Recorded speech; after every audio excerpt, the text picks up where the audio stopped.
Iglesia, una vez más diga conmigo, mi Dios es un Dios que provee. Él es el Dios que provee. Ahora, hombres, le hago una pregunta: ¿cuánta gente había en aquel lugar? Más de 5,000 y más de 15,000. ¿Habían 5,000 qué? Personas. Hombres. Sin contar a las mujeres y sin contar a los niños. Y si usted se da cuenta, por lo general en las reuniones hay muchas mujeres más que hombres, y por lo general hay un montón de niños.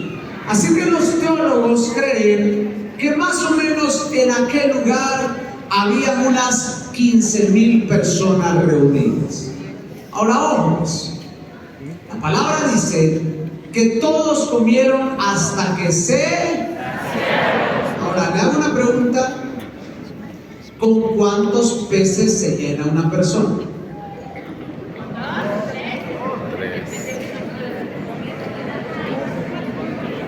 Como dijo alguien, del tamaño del saco es la pedrada, ¿no? Pero ¿cuántos, hermano? Porque yo de verdad veo a algunos desde aquí arriba que ya no son templo del Espíritu Santo, son catedral del Espíritu Santo, ¿sí? Basílica del Espíritu Santo. ¿Cuántos pescados se come una persona? 5, Dios mío. 2, 3. Miren. Es que depende de los pescados también, ¿no? Pero pongamos un estimado que aquellos hombres y mujeres se comieron de 2 a 3 pescados. Hermanos, esos hombres comieron hasta que se saciaron, hasta que se saciaron. Yo no sé cómo es la cena de Navidad aquí en México, pero yo le voy a contar cómo es una cena de Navidad en Guatemala, porque ese día, ahí de los peces y de los panes, fue como la cena de Navidad. En Guatemala, la cena de Navidad es el 24 de diciembre, pero la cena, aunque la reunión final es a las 12 de la medianoche, realmente usted no empieza a comer a las 12 de la noche. No sé si en México es igual, pero en Guatemala uno va y visita, y uno llega a la casa de la tía. Hola, tía Chonita. Hola, mijo, ¿cómo estás? Pasa adelante. Uno entra, la tía Chonita preparó tamales y usted se sienta y se mete 8 tamales con la tía Chonita. Sale a las 6 de la tarde, a las 8 va donde la tía Petronila. Hola, tía Petronila. Hola, mijo, ¿cómo estás? Pasa adelante, preparé pollo relleno. Usted se mete 4 piezas de pollo relleno, más los 8 tamales que ya llevaba y 16 tortillas que comía ahí conmigo. A las 10 de la noche sale y va a visitar a la tía Pancha. Hola, tía Pancha. Hola, mijo, ¿cómo estás? Pasa adelante, preparé chiles rellenos y usted se mete 6 chiles rellenos, más los 8 paches que llevaba, más las 4 piezas de pollo y las 17 tortillas que ya lleva dentro. A las 12 le toca visitar la casa de la abuelita, y ay de usted si no come en la casa de la abuela. La casa de la abuela hizo tamales, hizo chiles rellenos, hizo chalupas, hizo mole poblano, pozole rojo, verde, blanco, colorado, morado, mostaza, azul, verde y anaranjado. Y usted tiene que comer de todos los pozoles, hermano. Cuando usted sale de la cena de Navidad, usted va así. Es más fácil saltarlo que darle vuelta de tanto que comió. ¿Sabe cómo comieron ese día? Dice que todos comieron hasta que se saciaron. Jesús no puso limitantes, porque la mentalidad de Cristo es una mentalidad de abundancia. Parece que usted no me escuchó. La mentalidad de Cristo es una mentalidad de abundancia. Ahora, yo le voy a contar algo. Miren, les voy a contar un testimonio que ocurrió en nuestra familia. Cuando mis papás empezaron el ministerio, mis papás estaban literalmente en la pobreza. Mi papá cuenta que los ancianos de la iglesia le decían: pastor, manténgase pobre, manténgase humilde, porque nosotros lo mantendremos pobre. Así que muchas veces en la casa de mis papás, eso mis papás lo cuentan, nos sentábamos a la mesa a comer y no había comida. Nos tomábamos de la mano y orábamos y decíamos: Señor, gracias por esta comida. Yo me recuerdo que abría los ojos y decía: ¿cuál comida? No hay nada aquí. Pero mis papás tenían la fe y decían: gracias por esta comida que vamos a disfrutar. Terminaban de orar y alguien tocaba la puerta y nos llevaba comida. Tuvimos una época de muchos milagros. Dios es un Dios de milagros. Pero ocurrió una vez, y este es el testimonio que le quiero contar. Mi mamá se iba a alistar para servir la cena, pero antes de servir la cena aparecieron unos invitados en la casa que tenían problemas.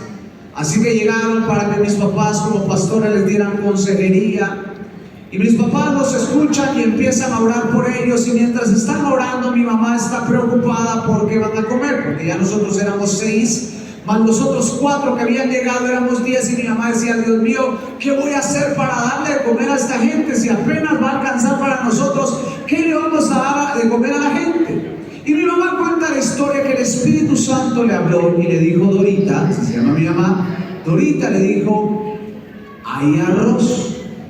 Mi mamá recordó que en un frasco de café instantáneo ella había colocado un poquito de arroz. Y dijo: Espíritu Santo, pero somos 10, no vamos a comer con ese poquito de arroz. Y el Espíritu Santo le volvió a hablar y le dijo: Dorita, pero hay arroz. Mi mamá entendió que era Dios el que le estaba hablando, así que salió de la sala, entró a la cocina, abrió el frasco, preparó el arroz con la cebollita, el chile picadito, el tomatillo, para que sepa que yo también sé cocinar. Y entonces preparó el arroz, lo echó en la sartén, sacó el sartén de arroz, y cuando sacó el sartén de arroz y se voltea, el frasco seguía teniendo arroz. Mi mamá dijo: extraño. Así que volvió a poner arroz, volvió a poner tomate, volvió a poner cebolla, chile, pimiento, preparó el arroz, y cuando saca el sartén de arroz se da cuenta que seguía habiendo arroz. Esa noche comimos arroz y disfrutamos el arroz, que era lo que había que comer, pero como nuestro Dios es un Dios que provee mucho más abundantemente. Al otro día que nos levantamos, había arroz. Así que volvimos a desayunar arroz. Almorzamos arroz. El arroz no se acababa. Cenamos arroz. El otro día, el segundo día, otra vez arroz. El tercer día arroz. Una semana el arroz se multiplicó. Usted sabe por qué soy tan chino así de los ojos, de tanto arroz que comimos esa vez. Hermanos, es el Dios que tenemos, el Dios que no solo le da para ¡Gloria a Dios! Tras día. Yo no sé que estoy predicando, pero alguien debería empezarse en la palabra del Señor, porque Dios es un Dios que provee. Por favor, toque 3 personas cerca de usted, dígale: tenemos un Dios que provee. Tenemos un Dios que provee. Alguien puede decir amén. Tenemos un Dios que provee.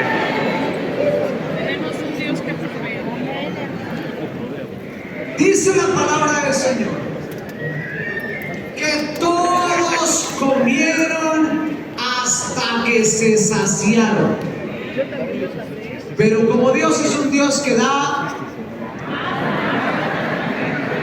dice que después de que todos comieron, todavía sobraron 12 cestas llenas de comida. Queridos hermanos, ese es el Dios que tenemos, un Dios que provee, un Dios que da abundancia, un Dios que es magnífico, un Dios que te quiere bendecir. Vamos, antes que te reciba esta palabra, que te diga: amén, amén, amén, amén. Es para ti. Te vas a ir creyendo en un Dios que provee. Segundo ejemplo, ¿te das cuenta? El primer ejemplo es que Dios no solo dio abundantemente. Si Dios hubiera dado abundantemente, hubiera dado un pescado y un pan para cada uno. O sea, si a mí me dicen: en este lugar hay 2,000 personas, y me dicen: Juan Pablo, hay que multiplicar los peces y los panes, y yo: ¿cuántos hay? Hay 2,000, ok. Padre, te pido por 2,000 peces y 2,000 panes. Esa es la mentalidad de uno, Pero Jesús dijo: Padre, te pido que todos coman hasta que se sacien y que todavía sobre. En el reino hay abundancia. ¿Puedes escuchar un amén a eso? Amén. Así que cuando regreses a tu ciudad, cuando regreses a tu pueblo, cuando regreses a tu casa, cuando regreses a tu iglesia, cree que Dios puede proveer mucho más abundantemente. Como dice Efesios capítulo 3 y el versículo 20. Número 2. Dios no solo es un Dios que provee, Dios es un Dios extraordinario. ¿Alguien dice amén? Amén. Ojo, pues, ojo.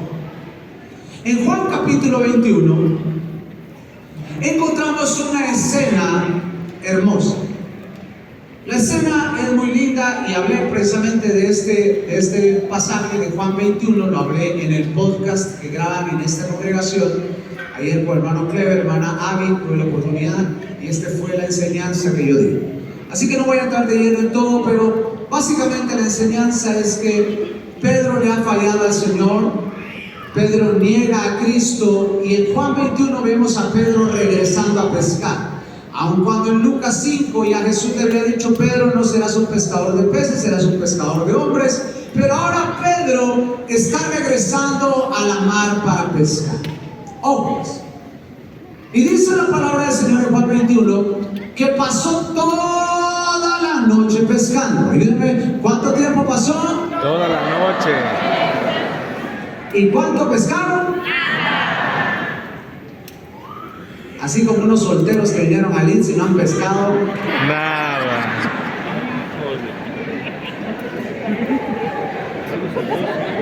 Pero esa es otra revelación también.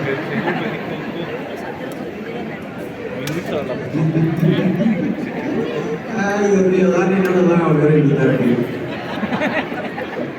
Bueno. Y dice que pasaron toda la noche pasaron toda la noche y no pescaron Nada. y dice que como estaba empezando a amanecer y el Señor está como a 100 metros de la playa. Por supuesto ellos no saben qué es Jesús porque para ellos Jesús ha muerto, pero el Señor se les aparece y estando como a 100 metros ellos de la playa en la barca, el Señor les pega un grito y dice: ¡Hey, muchachos! ¿Ya pescaron algo? Aquellos en la barca dicen: no hemos pescado nada. Dice: arrojen las redes del lado derecho. El lado derecho. Y no puedo imaginar que dijeron: ¿y este cuate qué onda? Si hemos pasado toda la noche, alargamos de la derecha a la izquierda, por delante, por detrás, no hemos agarrado nada. Pero agarran las redes, las tiran del lado derecho y dice que una gran cantidad de peces llegaron a las redes. Yo quiero creer en el nombre del Señor que nuestras redes en las iglesias se van a llenar de peces y de hombres. Vamos a ganar una cantidad impresionante de almas. Alguien dígame amén el día de hoy. Amén. Las redes se van a llenar, las células se te van a llenar. Dios te va a mandar personas a tu célula.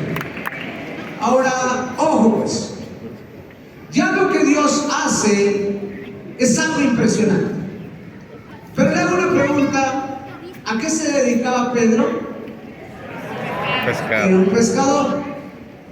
Así que lo que hizo Dios fue bendecir. Por favor, presten atención con lo que voy a decir para que nadie se me pierda. Pedro era un Pescador. y cuando Jesús hace el milagro, Jesús lo bendice a través de su trabajo. ¿Sí o no? Va de nuevo. Pedro era un pescador. Las redes se le llenan de peces. Es decir, Jesús bendice a Pedro en su trabajo. Yo quiero creer que Dios te va a bendecir en tu trabajo. Y por cierto, el trabajo es una bendición. Porque hay gente que dice: no, el trabajo es una maldición. Porque el trabajo vino cuando Adán y Eva cayeron y entonces tuvieron que trabajar y el trabajo es una maldición. Yo le hago una pregunta: ¿y antes de que Adán y Eva cayeran, qué hacían? ¿Rascarse la panza todo el día? ¿Alguien puede saber lo que hacía Adán y Eva?